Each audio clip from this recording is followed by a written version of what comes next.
What's going on, guys? Today I'm going to be doing a cheap squad builder. Now this is going to be about a 10k squad builder. The price ranges, you actually can't see it in the frame, but it doesn't matter too much anyways. 1,650 coins to 61,000 coins. That's the price ranges of the players combined, like added up from all the players. But again, that doesn't really matter because this team's never going to cost you 61,000. It's a perfect team to buy now that we're getting close to team of the season. Obviously, it's been delayed. Who knows when team of the season will actually come out? But anyways, you can sell all your expensive players to buy packs if you want to. You play with this team. A pretty good cup team and a pretty good team for like divisions maybe 10 through 3. I wouldn't use it in Division 1, but that's because there's a lot of players like Downing and Joe Allen that probably aren't really fit for Division 1, but a lot of them could even play in Division 1, Garwood being one as well, that probably couldn't, but let's just get into it.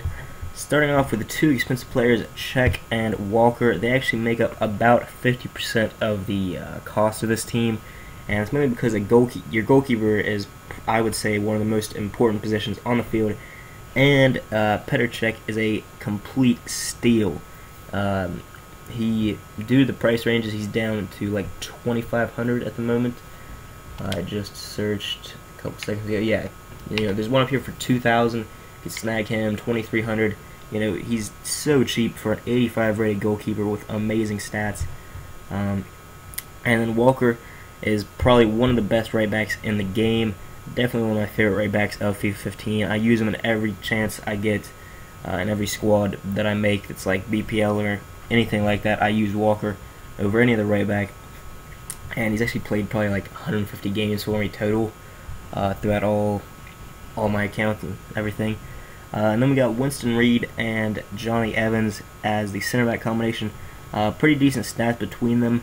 They both, I would say, overperform from their rating, especially Reid. He's 75 rated. But he's got that 78 defending, 78 physical, 74 pace. He seems faster than that. He stays back. The high defense, having a higher defensive work rate than attacking work rate, like both of them do. They're both pretty solid center backs. Don't get forward that much, but when they do, they both actually seem pretty quick. I would say they both feel around 80 pace, regardless of what their actual pace stat says. And then this guy surprised me. I was just kind of looking around for cheap players. And in the Barclays Premier League, he was one of the cheapest left backs available with somewhat decent stats. For a bronze player, they're decent stats. And 71 pace, he feels like he's got like 85 when he's on the ball. And all of his stats pretty much seem like irrelevant. I prefer him to like Luke Shaw and Kieran Gibbs, so that's why I put him in there. I would definitely recommend you try him out. Very, very good bronze player, especially if you're doing like a bronze cup or something. He'll be a solid left back. And then Joe Allen and Jordan Henderson, both pretty decent all-around players. Mainly Jordan Henderson. Allen, he's got pretty low physical, pretty low shooting, but I say well-rounded because he seems a lot stronger than that, and his shot, he's got a pretty decent long shot, which is most of the shots that he's gonna be taking. So he's and then the rest of his stats are pretty well-rounded as well. Again, seems like he's got better stats than what he actually has on his card. But again, if you're playing up in the higher divisions, it's not that expensive to get a better Barclays center mid. But then we got Sessegnon. He is one of my favorite players in FIFA 15. His stats, he seems like an 85 plus rated player. I prefer him to any other Barclays Premier League offensive mid that I've used. I haven't used like maybe Informed Di Maria, I don't know, second informed Bruni as an offensive mid. There's a few players I haven't used, but of all the players I have used, including the normal Di Maria, I do prefer Sessegnon in that cam role. He gets either a goal or an assist every single game he plays for me. And then Hanzai and Downing, again, both of them surprised me, especially Downing. Hanzai, he's got pretty decent stats for a 75 rated non-rare bronze. He's got 4-star skills, which is great. Medium work rates isn't that great for either of them, but again, it doesn't seem like they have stats that are actually on their card. Again, like Downing actually seems like he's got like 80 plus pace, and he surprised me. Got a couple goals, got a couple assists in the games that I used. I played about 15 games with the squad, by the way. And Hamzai, I don't think he actually got a single goal for me, and he got like 2 assists. But almost all the time, he was involved somewhere in the attack. Like, he would tackle the ball away from a defender. He would make the pass before the assist. Like, he would assist the assist, stuff like that. Now, the only problem with Downing is he doesn't have 4-star skills, but, again, in the higher divisions, I mean, it's not that expensive to go and buy, like, Sterling or someone to put there. And then in the striker position, you have Shane Long. And again, my only complaint at all with him is that he doesn't have 4-star skills. The high work rate, which I normally wouldn't like, doesn't really show with him. You just change the instructions for your team instructions to make him, like, stay up more, and he doesn't get back that often. And he's great. This is a great counter-attacking team. Obviously, the 4-3-3 formation is a counter-attacking formation.